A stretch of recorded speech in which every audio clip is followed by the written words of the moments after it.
नमस्कार. बघा, आज आपण इयत्ता 6वी मधील विज्ञान विषयातील 6वा पाठ शिकणार आहोत. पदार्थ आपल्या वापरातील जे काही पदार्थ आहेत ते आपल्या वापरात कसे आले जातात पण ते आपल्याला माहिती नसतं, बरोबर आहे का? बघा, थोडे आठवा. पहिला प्रश्न बघा, चित्रात कोणत्या 3 वस्तू दिसत आहेत? बघा, कोणी सांगत खुर्ची, टेबल आणि कपाट. नंतर त्या तुम्ही कशावरून ओळखले? त्या कशावरून ओळखले तुम्ही? त्याचा एक विशिष्ट आकार आहे, शेप ज्याचा काही कलर आहे त्याच्यावरून आपण ओळखलो, बरोबर आहे का? त्या कोणत्या पदार्थापासून बनवलेले आहेत? म्हणजे खुर्ची कशापासून बनवली आहे, टेबल कपाट कशापासून बनवले? खुर्ची जी आहे ती कशी दिसते? लाकडाची दिसते. टेबल आहे तो प्लास्टिकचा दिसतोय आणि ती कपाट आहे तो लोखंडाचा दिसतोय, बरोबर आहे का? नंतर बघा, त्या प्रत्येक पदार्थापासून या तिन्ही वस्तू बनवता येतील का? म्हणजे हा जर समजा लाकडाची वस्तू आहे तोच टेबल लाकडाचा बनवता येतोय का किंवा कपाटाचा बनवता येतील ही नाही. म्हणजे त्याच्या जी काही क्वालिटी आहे, जी काही त्याची गुणवत्ता आहे त्याच्यावरून ते ठरवू शकतो, बरोबर का? प्लास्टिकची खुर्ची असते, कपाट ही असतं, परत लाकडाची खुर्ची असते, कपाट असतं, परत लोखंडाचा खुर्ची असते, टेबल ही असतं. म्हणजे इथं जर या तिन्ही वस्तू बद्दल विचारले म्हणल्यावर येतील, बनवता येतील. नंतर बघा, पदार्थ आणि वस्तू. पदार्थ सूक्ष्म कणांचे बनलेले जो काही पदार्थ आपल्याला दिसतात, प्रत्येक पदार्थ, पट्टी, पेन्सिल ही सुद्धा काय आहे? एका सूक्ष्म कणांची बनवून कुठंतरी ती पेन्सिल तयार झालेली असेल किंवा खुर्ची तयार झालेली असेल. वस्तू पदार्थाच्या बनलेल्या असतात. वस्तू जे आहे ते कशाच्या बनलेल्या असते? त्या या जो पदार्थ बनलेला आहे त्या पदार्थाच्या वस्तू बनल्या जातात. म्हणजे सूक्ष्म कण एकत्र येतात, त्यापासून एक पदार्थ बनतो, त्या पदार्थापासून वस्तू तयार होते. वस्तू पदार्थाच्या बनलेल्या असतात. वस्तूंना काय असतो? विशिष्ट आकार असतो. ज्याप्रमाणे एखाद्या खुर्चीला, टेबलला किंवा कपाटाला आकार आहे तसा वस्तूंना, प्रत्येक वस्तूला एक विशिष्ट आकार आहे. पेन्सिलला एक विशिष्ट आकार आहे, पट्टी असेल, कंपास असेल, बरोबर आहे का? त्यांच्या भागाची विशिष्ट रचना आहे. म्हणजे त्याच्यावरती विशिष्ट रचनेमुळे आपण काय करू शकतो? त्याची ओळख करू शकतो. त्यावरून आपण विविध वस्तू ओळखतो. टेबल, खुर्ची, कपाट असेल जे काही वस्तू आहे ते आपण कशापासून बनवले ते ओळखू शकतो, बरोबर आहे का? बनवण्यासाठी आपण लाकूड, प्लास्टिक, पोलाद वापरतो. त्या वस्तू बनवण्यासाठी लागणारा मजबूतपणा या पदार्थामध्ये असतो. म्हणजे त्या वस्तूंना जो मजबूतपणा आहे, म्हणजे त्या खुर्ची जर एकदम लवचिक बनवली तर ती काय होईल? मजबूत नसेल तर कुठलाही माणूसही बसला की ती तुटून जाईल. त्याच्यामुळे तो मजबूतपणा बघून ते पदार्थ बनवला जातो. तसेच या पदार्थांना हवा तसा आकार देता येतो. म्हणजे पदार्थाचे गुणधर्म पाहून वस्तू बनवण्यासाठी आपण त्याचा वापर करून, त्याचा गुणधर्म पाहून कुठली वस्तू बनवल्यामुळे त्याचा उपयोग माणसाला व्यवस्थित होईल त्याच्यावरून ती काय वस्तू बनवली जाते, बरोबर आहे का? नंतर बघा, एकाच पदार्थापासून अनेक वस्तू तयार केल्या जातात, बरोबर आहे? एकाच पदार्थातून बऱ्याचशा वस्तू आपल्याला बनवता येते. त्याची काही उदाहरण आहेत. बघा, कापसापासून काय काय बनवलं जातं? कापड बनवलं जातं, धागा बनवला जातो, साडी असेल, रुमाल, रजई, गादी, उशी इत्यादी अनेक वस्तू आहेत त्या कशापासून बनवल्या जाते? त्या कापसापासून बनवल्या जाते त्या. नंतर बघा,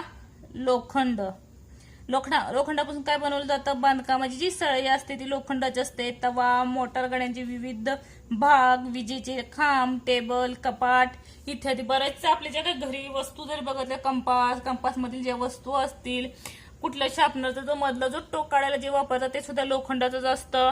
कर्कटक असेल ते सुद्धा कशाचं असतं? लोखंडाचं असतं. म्हणजे बऱ्याचशा वस्तू लोखंडापासून बनवल्या जातात ते सारख्या ज्यात.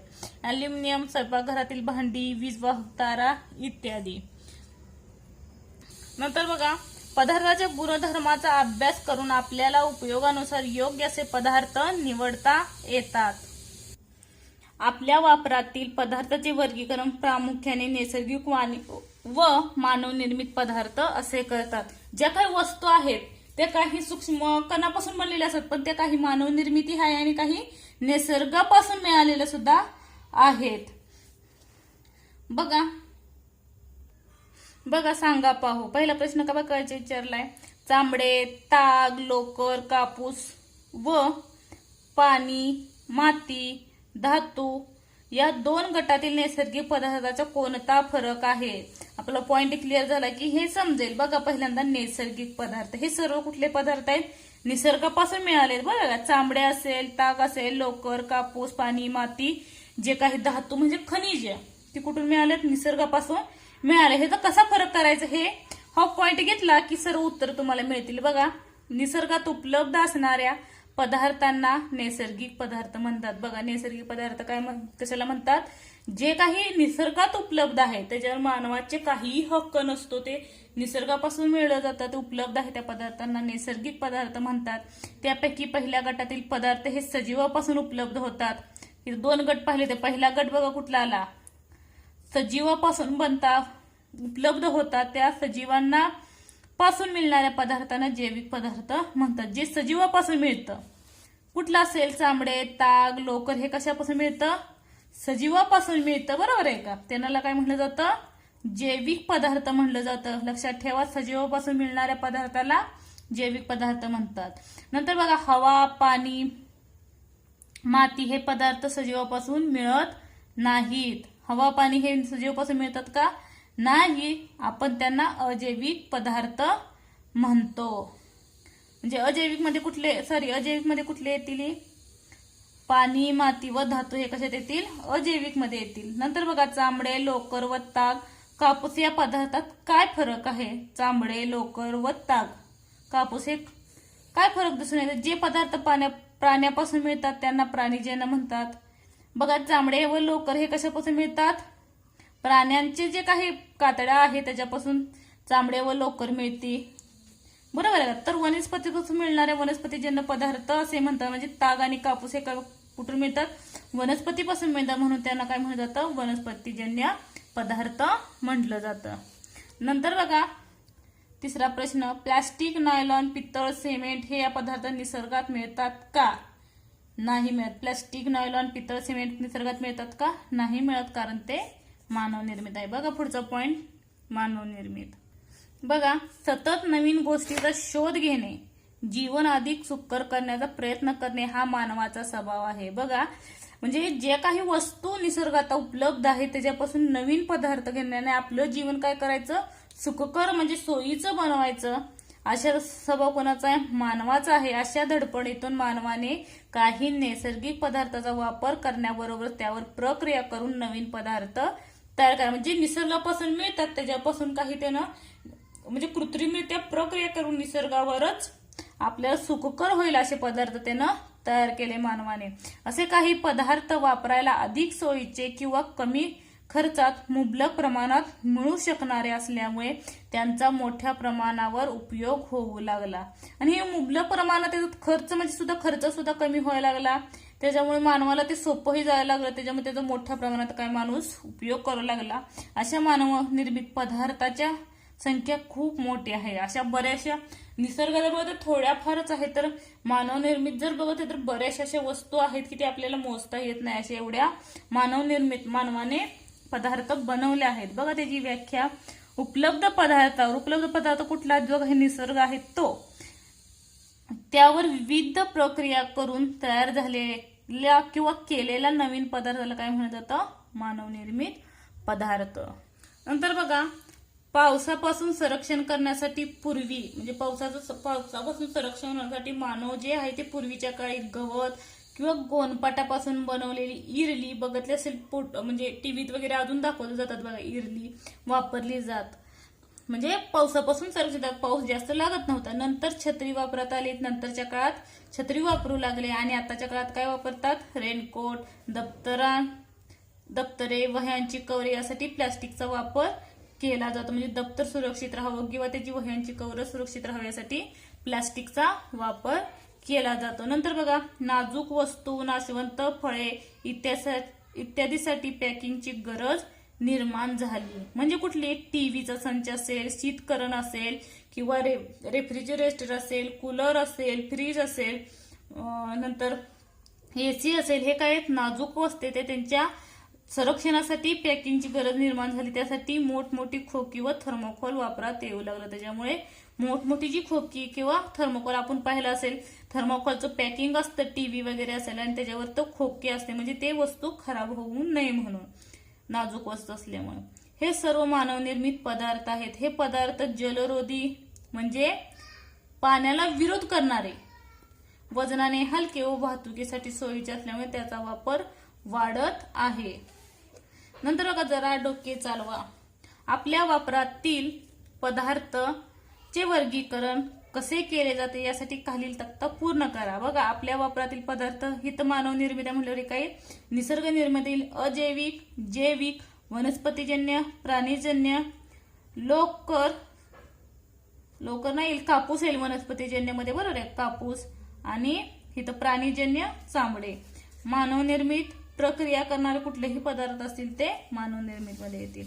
इथे बघा, मानव निर्मित पदार्थांची उदाहरणे, वापराचे क्षेत्र, बांधकाम, पूर्वीचे नैसर्गिक पदार्थ म्हणजे पूर्वीच्या काळी जे काही पदार्थ वापरत होते ते बांबू, दगड, माती, लाकूड, नारळाच्या झावळ्या, चुना, हे कशासाठी वापरायचे? बांधकामासाठी पूर्वी वापरायचे. पण आता काय वापरतात? मानव निर्मित विटा, सिमेंट, कॉन्क्रीट, गल्वनायझर पत्रे, मातीची कौले, प्लास्टिक, ऍसोबेटर पत्रे हे काय आता वापरू लागले. नंतर बघा, लेखनाचे साहित्य, पूर्वीच्या काळी नैसर्गिक वापरत होते. बघा, झाडाच्या साली, भुर्जपत्रे, झाडाची पाने, वनस्पतीचे टणक, खोडापासून लेखण्या, धूळपाट्या, दगडी पाट्या, गुहामधील दगडी भिंती, माती व वनस्पतीचे नैसर्गिक रंग पूर्वीच्या काळी नैसर्गिक पदार्थ वापरायचे. पण आता काय वापरतात? प्लास्टिक, धातू यापासून बनवलेले पेन, पेन्सिल, कागद, वह्या इत्यादी वापरतो. नंतर धागे, नैसर्गिक निर्मिती बघा कुठले आहेत? कापूस, रेशीम, लोकर हे काय नैसर्गिक पदार्थ आहेत आणि पूर्वी वापरायचे. आता काय वापरतात? नायलॉन आणि रेयॉन. नंतर बघा, वाळू आणि चुनखडीपासून काच तयार करता येते. हे आपल्याला माहिती आहे. वाळू आणि चुनखडी एकत्र करून कंपनीमध्ये काय बनवली जाते? काच तयार केली जाते. पण काचेपासून पुन्हा वाळू व चुनखडी हे पदार्थ मिळवता येत नाही. पण ती काच तयार झालेली असेल, आपल्या घरी काचेचा ग्लास माहित असेल, त्याच्यापासून आपल्याला परत वाळू किंवा चुनखडी हे पदार्थ मिळवता येतात का? ही कुठली प्रक्रिया आहे? ही मानवनिर्मित प्रक्रिया आहे, बरोबर आहे का? मानवनिर्मित प्रक्रिया असेल तर त्याच्यापासून आपल्याला वाळू किंवा चुनखडी परत मिळवता येत नाही. पण वाळू आणि चुनखडी एकत्र करून काच बनवता येते. नंतर बघा, हिरव्या मिरच्या, हिरवी टोमॅटो कालांतराने लाल झालेली पाहिली आहे असतील. लाल झालेली ही नैसर्गिक पदार्थ पुन्हा हिरवे झाले तुम्ही कधी पाहिले आहेत का? ऐकले आहेत का? म्हणजे हिरव्या मिरच्या असतील, टोमॅटो असेल किंवा कुठला दुसरा पदार्थ असेल, हिरव्यातून लाल झाला, बरोबर आहे का? पण लाल मधून हिरवा परत होतो का? नाही होत. ही कुठली प्रक्रिया आहे? नैसर्गिक निर्मित आहे. ही पहिली मानव निर्मित पाहिली, त्याच्यापासून आपल्याला परत वाळवून चुनखडी बनवता येत नाही. नैसर्गिक प्रक्रियेमध्ये सुद्धा हिरवा झालेला लाल टोमॅटो असेल, मिरची असेल, परत तो आपल्याला लाल पासून हिरवा बनवता येतो का? नाही. नैसर्गिक आहे, मानव निर्मित आहे. पण ह्याच्यापासून काय सांगितलंय बघा, मानव निर्मित पदार्थ तयार करताना घटक पदार्थाचा गुणधर्मात बदल होतो. हा बदल रासायनिक अभिक्रिया घडल्यामुळे झालेला असतो. तो मानव निर्मित असू दे किंवा नैसर्गिक निर्मित असू दे, पण त्याच्यात काय झालेलं दिसून येतो? बदल रासायनिक अभिक्रिया झाल्यामुळे हा बदल घडून येतोय. गुणधर्मात झालेला हा बदल कायमस्वरूपी असतो. जो काही बदल झालाय तो कसा असतो? बदल कायमस्वरूपी असतो. म्हणजे वाळू व चुनखडीपासून काच तयार झालेली पुन्हा आपल्याला वाळू मिळवता येते का? वाळू किंवा चुनखडी नाही. म्हणजे तो पदार्थ शेवटचा आहे, काचच, बरोबर का? आणि ज्याप्रमाणे नैसर्गिक मध्ये हिरवा झालेला टोमॅटो लाल झाला, पण लाल पासून परत हिरवा बनवता येत नाही. रासायनिक बदल आहे तो कायमस्वरूपी आहे. म्हणजे ह्याच्यावरून व्याख्या बघा, नवीन पदार्थापासून मूळ पदार्थ पुन्हा मिळवता येत नाही. त्यांना अपरिवर्तनीय बल असेही म्हणतात. जो काही नवीन पदार्थ बनवलाय त्याच्यापासून आपला जो मूळचा पदार्थ आहे तो मिळवता येत नाही, त्यांना अपरिवर्तनीय बदल असे म्हणतात. नंतर बघा, पदार्थाची निर्मिती कशी होते? रबर हे नैसर्गिक व कृत्रिम अशा दोन प्रकारचे आहे. रबर बघा दोन प्रकारचे, एक नैसर्गिक म्हणजे निसर्गापासून मिळणार आणि एक कृत्रिम म्हणजे त्यावर मानवाने प्रक्रिया केलेली आहे. नैसर्गिक रबर हे रबराच्या झाडाच्या चिकापासून मिळते. नैसर्गिक जे रबर आहे ते रबराचं एक झाड आहे, त्या झाडापासून मिळवलं जातं. त्याच्या पुढं विषय अगोदर माहिती आहे. पुढं या चिकाला लॅटेक्स असं म्हणतात. म्हणजे रबराचा जो चिक आहे, चिकापासून जो काही रबर मिळतो त्याला लॅटेक्स म्हणतात. रबराला विशिष्ट गंध व रंग असतो. रबराला एक विशिष्ट गंधही असतो म्हणजे वास असतो, आणि त्याचा रंग कसा असतो? पांढरा असतो.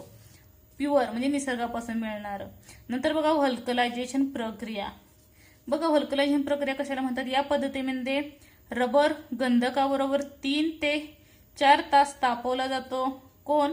रबर आणि गंधक हे सुद्धा एक मिश्रण आहे. दोन्ही एकत्र केले जातात आणि ते 3 ते 4 तास एखाद्या विशिष्ट पदार्थावर तापवले जातात. रबराला कठीणपणा आणण्यासाठी त्यामध्ये गंधक मिसळावे लागतं. म्हणजे रबराला एक विशिष्ट जो कठीणपणा आहे हो कठीणपणा आणण्यासाठी त्याच्यामध्ये काय मिसळावं लागतं, गंधक मिसळावं लागतं. ज्या कामासाठी रबर उपयोगात आणायचे आहे त्यानुसार गंधकाचे प्रमाण ठरते. म्हणजे जर रबर हे कसं असतं पातळ स्वरूपात असतं. जर रबर बघतला काही लवचिक असतात, काही कठीण असतात किंवा टायर्स वगैरे कठीण असतात. ते कठीण बनवण्यासाठी त्याच्यानुसार ते गंधक वापरावं लागतं. लवचिक बनवायचं तर कमी प्रमाणात गंधक, जास्त टणक बनवायचं असेल तर जास्त गंधक, ह्यानुसार गंधकाचे प्रमाण ठरवले जाते. खोड रबर, रबराचे चेंडू, रबराची खेळणी यासाठी कमी अधिक प्रमाणात गंधक मिसळावे लागते. म्हणजे त्याच्यानुसार लवचिकतेप्रमाणे किंवा कठीणतेप्रमाणे ते गंधक मिसळावं लागतं. रबर बँड वापरतात बघा केसामध्ये, ते अतिशय थोडे गंधक मिसळतात. त्याला जास्त ताणलं जावं म्हणून त्याच्यात रबर बँडमध्ये अतिशय थोडं काय केलं जातं, गंधक मिसळून द्यावं लागतं. असे होऊन गेले. हे तुम्हाला ड्रॉप आहे पण पुढे उपयोग पडेल म्हणून. चार्ल्स गुडवेअर हा काय होता, वैज्ञानिक होता. चार्ल्स गुडवेअरनं ज्याने ह्या रबराचा शोध लावला. च्या हातून रबर आणि गंधक याचे मिश्रण चुकून पेटत्या स्टोव्हवर पडले. म्हणजे चार्ल्स गुडवेअर काय करत होता, रबर तापाय ठेवलं होतं आणि ते गंधक घेऊन चाललं त्याच्या स्टोवच्या साईडनं. ते गंधक काय पडतं, ते स्टोव्हवर पडलं. स्टोवचे जे रबर ठेवले त्याच्यावर ते गंधक पडलं जातं आणि ह्या मिश्रण चुकून पेटत्या स्टोव्हवर पडले. तेव्हा विजल्यानंतर रबराचा अधिक कठीण व कमी ताणला जाणारा स्वरूप झाले त्याच्या लक्षात आले. म्हणजे स्टोव्ह विजला आणि त्याच्यानंतर त्या जो काही रबर आणि गंधक एकत्र झाला, जो काही कठीणपणा आला ते त्याच्या लक्षात आला. नंतर बघा हाच प्रयोग पद्धतशीरपणे करून कुणी चार्ल्स गुडवेअरनं त्यानं व्हल्कनायझेशनचा शोध लावला. जो काही व्हल्कनायझेशन ही प्रक्रिया आहे, आपण जे टायर्स खेळणी बघतो रबराची, रबर असेल चेंडू असेल, तो रबराचा टणक टायर्समुळे दळणवळणात क्रांती झाली. त्याच्यामुळे आपले जे काही दळणवळणाचं साधन आहे त्याच्यात मोठ्या प्रमाणात क्रांती झाली. नंतर बघा माहीत आहे का तुम्हाला, हा सुद्धा ड्रॉप आहे ह्या वर्षीसाठी कोविड-19 पण पुढे आहे बघा. रबर हा एक नैसर्गिक पदार्थ विशिष्ट झाडाचा चीक गोळा करून मिळवला जातो. बघा इथून चीक गोळा जातो आणि तिथं कुठेतरी पाईप लावले जाते आणि जो चीक आहे ना एकत्र भांड्यात गोळा केला जातो. आणि रबराचे हे पहिले झाड हे ब्राझील या देशात मोठ्या प्रमाणात आढळते. नंतर या झाडाची लागवड इतर देशात करण्यात आली. म्हणजे हे झाड परत दुसऱ्या देशात उपयोग जास्त होऊ लागलं, दळवणं सोपं झालं. त्यामुळे प्रत्येक देशात जो काही देश आहे त्याच्यात ही झाडे लावली जाऊ लागली. या झाडाचे वनस्पतीशास्त्रीय नाव हेविया ब्राझिलियन्स, लक्षात ठेवा वनस्पतीशास्त्रीय नाव विचारलं जातं, हेविया ब्राझिलियन्स असे आहे. भारतात रबराचे सर्वात जास्त उत्पादन कुठं होते, केरळ राज्यात होते. भारतात रबराचे सर्वात जास्त उत्पादन केरळ राज्यात होते. नंतर बघा कागदाची निर्मिती कशी होते. अगोदर त्यांनी आकृतीवरून समजून घ्या. हे वृक्ष आहे, हे वृक्ष तोडलं जातं, त्याच्यानंतर लाकडाचे ओढके बनवले जाते. परत त्या ओढकेची ह्या मशीनच्या सहाय्याने काय काढली जाते, साल काढली जाते. दिसते बघा, साल पुढे ढकलली जाते. परत काय करतात, सालीचा भुसा केला जातो आणि त्याच्यात रंगद्रव्ये मिसळली जातात. आणि रंगद्रव्ये मिसळल्यानंतर त्याच्यात एक लगदा फिरवला जातो. लगदा फिरवून झाल्यानंतर रोलर दिसत बघा, रोलर त्याच्यावर फिरवला जातो आणि लगदा काय केला जातो, लाटला जातो, जसं बेलनाने लाटलं जसं. आणि नंतर कागद गुंडाळला जातो आणि तो कागद तयार केला जातो. हे काय कागद निर्मितीची प्रक्रिया आहे. बघा कागद, गवत, लाकूड, चिंध्या तसेच रद्दी कागद अशा पदार्थाचे सेल्युलोज धागे एकमेकात गुंतल्याने त्याचे जाळे तयार होऊन बनलेला पदार्थ म्हणजे कागद होय. कागद कशाला म्हणलं जातं, गवत, लाकूड, चिंध्या तसेच रद्दी कागद अशा पदार्थाचे सेल्युलोज धागे एकमेकात गुंतल्याने त्याचे जाळे तयार होते. त्या जाळे होऊन बनलेला पदार्थ म्हणजे कागद. हे धागे सेल्युलोज धागे म्हणून ओळखले जातात. हे जे धागे आहेत ते सेल्युलोजचे धागे. हे जे कागद दिसतं ते सेल्युलोज कागदा म्हणजे सेल्युलोज धाग्यापासून बनलेलं असतं. आता बघा कागद कसा तयार होतो. बघा कागद बनवण्यासाठी पायांसारख्या सूचीपर्णी वृक्षाचा उपयोग केला जातो. आताच मी आकृतीमध्ये दाखवलं बघा, या सूचीपर्णी या झाडाचा उपयोग केला जातो. नंतर बघा या वृक्षाच्या लाकडाच्या ओढकेची साल काढून त्याचे बारीक तुकडे करतात. हे तुकडे आणि विशिष्ट रसायने यांचे मिश्रण बराच काळ भिजत ठेवले जाते. बघा, विशिष्ट रसायन काढून ओळखेची साल काढून ते काय केलं जातं, जे मिश्रण आहे ते भिजवलं जातं. त्यामुळे त्याचा लगदा तयार होतो आणि तो काय पाठीमागे बघते तो लगदा तयार झाल्यानंतर त्याच्यावर रासायनिक क्रिया केली जाते आणि रासायनिक क्रिया झाल्यावर लाकडाच्या लगद्यापासून तंतुमय पदार्थ म्हणजे एकदम बारीक धागे तयार केले जातात आणि त्यामध्ये काही रंगद्रव्ये मिसळली जातात. रंगद्रव्ये म्हणजे आपल्याला जसा त्या कागदाला रंग हवे त्यानुसार ती रंगद्रव्ये मिसळली जातात व रोलर्स मधून लाटलेला लगदा पुढे येऊन कोरडा झाल्यावर कागदाच्या रूपात गुळणला जातो. कागद आणि झाडे यांचा खूप जवळचा संबंध आहे, म्हणून झाडे वाचवण्यासाठी कागद वाचवणे गरजेचे आहे. झाडापासून त्यामुळे कागद जेवढा बचत करा तेवढी झाडाची सुद्धा बचत होईल. बघा, माहिती असावे. भारतात वर्तमानासाठी कागद तयार करणारा पहिला कारखाना बघा विचारलं जातं 1955 मध्ये नेपानगर कुठं आहे, मध्य प्रदेशमध्ये येथे स्थापन झाली. सोनगड गुजरात येथे कागद तयार होतो. तसेच महाराष्ट्रात चंद्रपूर जवळ बल्लारपूर येथे कागद कारखाना तयार होतो. नंतर बघा कृत्रिम धागे. बघा, कृत्रिम धागे नैसर्गिकरित्या कोणकोणत्या पदार्थापासून धागे मिळवतात. वस्त्रे कशापासून निर्माण केलेली असतात. बघा, वाढत्या लोकसंख्येमुळे वस्त्रांची गरज भागवण्यासाठी कृत्रिमरित्या धागे निर्माण करण्याची कल्पना सुचल्यावर या क्षेत्रात आतापर्यंत खूप संशोधन प्रगती झाली आहे. असंख्य प्रकारचे कृत्रिम धागे आता उपलब्ध आहेत. नायलॉन, डेक्ट्रॉन, टेरिन, पॉलिस्टर, रेयॉन अशी वेगवेगळे कृत्रिम धागे ना मिळालेली आहेत. म्हणजे निसर्गावर अवलंबून राहणं आता मानवाने बऱ्याच प्रक्रिया करून वेगवेगळ्या जे काही धागे आहेत त्याच्यावर त्यांनी काय केला, कृत्रिमरित्या प्रक्रिया करून मानवाची गरज भागेल एवढे धागे बनवलेत. बघा, पूर्वीच्या काळी नैसर्गिक धाग्यापासून बनणाऱ्या जवळजवळ सर्व वस्तू आजकाल कृत्रिम धाग्यापासून बनवता येतात. नायलॉन, रेयॉन, टेरिलियन, ॲक्रेलियन व कृत्रिम धागे व त्यापासून निर्माण होणाऱ्या अनेक वस्तूपासून आपल्या वापरात आहेत. नायलॉन त्यातले पहिले बघा, ह्या नायलॉनचा शोध कसा लागला, न्यूयॉर्क व लंडन मध्ये लागला. एकाच वेळी लागला नायलॉनचा शोध. एकाच काळात लागला व न्यूयॉर्कच्या NY आणि लंडनच्या LON या आद्याक्षरा एकत्रित करून त्याला नायलॉन नाव देण्यात आले. लक्षात ठेवा, NY आणि LON लंडन आणि न्यूयॉर्क. नायलॉनचे धागे चमकदार असतात, परत मजबूती असते. नायलॉनच्या धाग्याला पारदर्शक असतं, म्हणजे पारदर्शी म्हणजे एक विशिष्ट प्रकारची चमक दिसून येते व जलरोधी असतात, म्हणजे जलाला विरोध करणारे. वस्त्र निर्मिती, मासेमारीच्या जाळी व दोरखंड इत्यादी तयार करण्यासाठी या धाग्यांचा वापरात येतो, म्हणजे वापर केला जातो. रेयॉन कापूस व लाकडाचा लगदा सोडियम हायड्रॉक्साईड म्हणजे NaOH नावाच्या रसायनामध्ये विरघळून एक द्रावण तयार केले जाते. या द्रावणापासून यंत्राच्या सहाय्याने हे धागे मिळवतात. यांना मजबूती व चकाकी असते, म्हणून हे कृत्रिम रेशीम असे म्हणतात. कृत्रिम रेशीम असे का म्हणतात, कारण त्यांना रेयॉनला मजबूती बरोबर चकाकी असते. आणि सूर्यकिरणासारखी चमकदार या अर्थाने रेयॉन या शब्द बघा, सूर्यकिरणासारखे चमकदार या अर्थाने रेयॉन या धाग्याला ओळखलं जातं.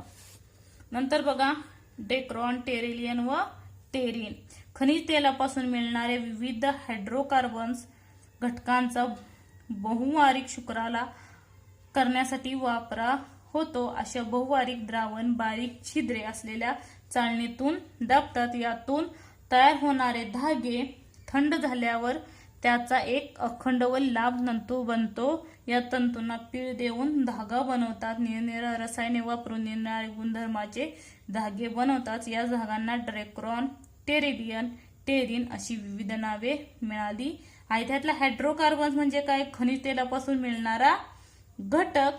नंतर बहुवार्षिक शुक्राला म्हणजे लहान घटकांची एकत्रित गुंफण केली जाते आणि तो अखंड जी साखळी तयार होते त्याला बहुवार्षिक शुक्राला म्हणतात. याप्रमाणे पाठ संपलेला आहे. व्हिडिओ आवडल्यास लाईक करा, सबस्क्राईब करा आणि शेअर करा. पुढच्या व्हिडिओ पाहू.